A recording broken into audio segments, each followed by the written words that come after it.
Encore les relais, grand con. Oui, mais celui-là, c'est un gabarit exceptionnel. Si la connerie se mesurait, il servirait de maître étalon. Le Condor de la semaine, Pascal, est attribué à l'unanimité de moi-même, puisque je suis le seul membre de mon jury, à notre ami philanthrope, mécène et donateur de sa fortune pour le bienfait de l'humanité, Bill Gates. Nous avons tous poussé une sorte de waouh d'admiration lorsque le sourire modeste, accroché à sa face angélique d'éternel étudiant surdoué, Bill Gates, Gros Bill, surnommé Gros Bill, annonça au monde médusé qu'il donnait sa fortune, en gros je crois que c'est 50 milliards de dollars, à une fondation, la sienne, que sa femme dirigerait, et que cette fondation vaccinerait les enfants africains, aiderait les écoliers pauvres américains, lutterait contre la faim dans le monde, le sida et tout ce qui fait du mal à l'humanité, et tout ça gratos, for free, à l'œil, juste parce que c'était un mec bien. La vache, ça donnait presque envie d'être riche pour faire la même chose. J'aimerais faire ça. Bref, Gros Bill était Dieu. Et puis, l'excellente émission de France 2, Envoyé spécial, est venue nous rappeler que Gros Bill n'était qu'un homme.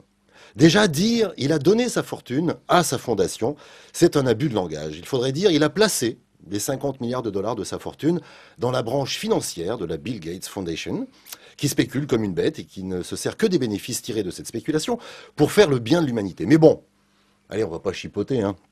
Si ça permet de vacciner des gosses en Afrique, tant mieux.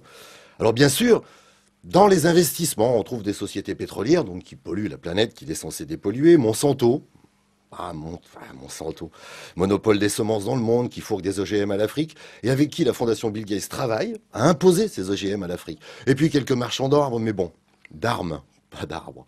Si la branche caritative de la fondation Bill Gates soigne les maux créés par la branche investissement de la fondation Bill Gates, tout rentre dans l'arbre. Après tout, ça va. Avec le bénéfice des armes, il construit des hôpitaux pour ceux qui ont pris des bombes sur la tête. C'est gentil, il n'est pas obligé de le faire. Il le fait.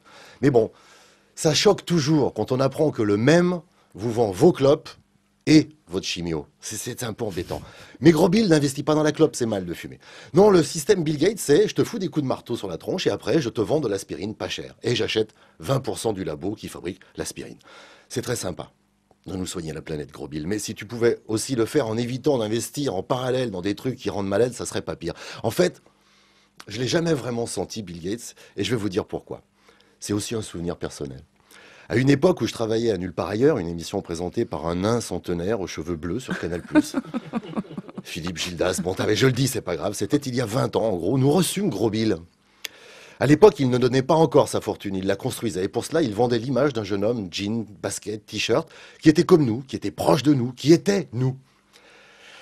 Ah, on était... Et puisqu'il était nous achèterions ses produits, pour être un peu lui, qui était tellement nous. Bref, en fusion avec lui, qui était nous, et qui était aussi notre époque. En étant lui, nous étions de ce monde qui naissait, celui de Windows 98, qui marchait, bon, un jour sur deux, d'accord, mais c'était quand même mieux que le Minitel.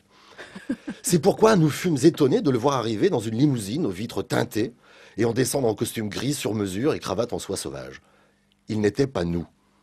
Il nous sentit étonnés, il demanda, ou plutôt il fit demander par un de ses esclaves dévoués, où était sa putain de loge, fuck, ça fait 20 secondes que j'attends.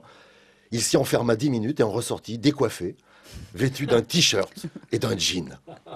Ouf! Il était redevenu nous. Nous l'écoutâmes bien sûr avec la larme à l'œil, mais aussi avec, pour la première fois en ce qui me concerne, un tout petit goût de vomi sur les amygdales.